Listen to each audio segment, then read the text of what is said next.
Practical faith. How are you doing, guys?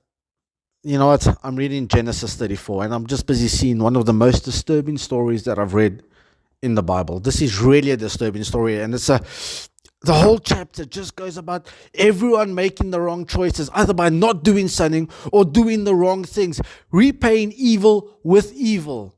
That doesn't help, guys. Revenge is God's. We see Jacob. We see his only daughter that was born to Leah. Her name is Dinah. And she goes into town. She goes and visits a woman in town. And all of a sudden, Shechem, one of the sons of the leader of the town, of that area, the father's name is Haman. He falls in love with her. He's got this love at first sight. He doesn't have love. He's got lust at first sight. And he goes and rapes her. This man is twisted. He goes and rapes her. Afterwards, he has the audacity to come to Jacob and his sons and ask them to marry her. I mean, how twisted can you be? You go rape the girl because you lust her so much. Afterwards, you got this desire, this evil desire that you still want to go marry her. You go look the father and the sons in the face and you say, no, but I want to marry her. After you've raped her. This guy's not right in there. He's a psychopath. But in any case, what disturbs me here, go read verse 5. It says, when Jacob heard that his daughter Dinah had been defiled, his sons were in the field with his livestock, so he did nothing about it until they came home. See, Jacob just stood there. He did nothing. I don't know what was going through his head. Clearly, nowhere in Scripture does it say that he prayed and he asked God for guidance. He just waited. He just did nothing. Sometimes we've got to act, and not out of evil, not repaying evil with evil. I mean, revenge is God's, but sometimes we've got to take measures. I think he had to go call his sons and say, listen here, this is a situation. We've got a family crisis here. How are we going to deal with it? How are we going to seek the Lord in this?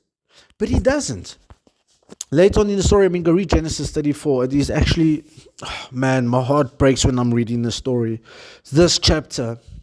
Anyway, the brothers come back and then they decide, no, but they want to get their revenge. You see, secretly they're plotting their revenge. They want to go out after Shechem and his family. So they say, okay, no, fine. You know what? You can marry Dinah, but one condition. See, once there's conditions, you always got to remember, if there's conditions, there's always a plot twist somewhere.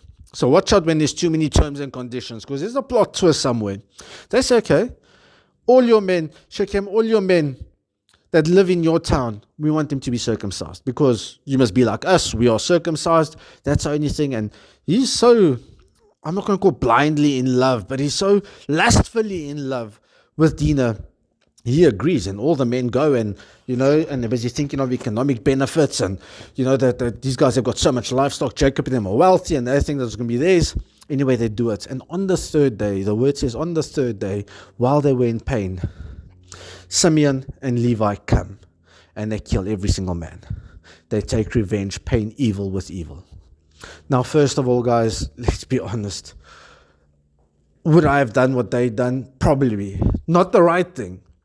And you know what? It's something that you cannot think, because they want to take revenge, but revenge is God's.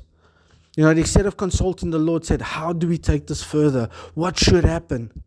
They go kill them. And when the other brothers come, they decide, oh, well, everyone's dead. Let's go plunder. Let's go take everything. They took all their possessions, their livestock, their wealth. They even took their children and the wives and the children as their own. But this is not godly treasure. This is not given to them. This is stolen stuff. And then we see in verse 30. Then Jacob said to Simeon and Levi, you have brought trouble on me by making me obnoxious to the Canaanites and the Perizzites, the people living in this land. We are few in number, and if they join forces against me and attack me, I and my household will be destroyed. You see the consequences to action. If all those people in the land, in the Canaanite land, stood up against him, they would have destroyed him totally because of the wrong choices. Guys, sometimes life is not fair. Some things happen. But how are we going to take it on? Easy to repay evil versus evil. It's easy to do it. Sometimes it feels like the right thing to do, but it's not. Consult the Lord. If they sat down and they consulted God, I think something totally different would have happened. consequences would have definitely come out. But something totally different would have happened. And that is my message to you. Don't go repay evil with evil. Think about it. First, sit down, go on your knees and say, Lord, this is unfair. But you take revenge.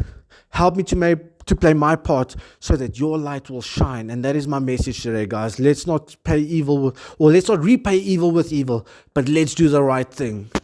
And that is what I'm asking today. Blessings, guys.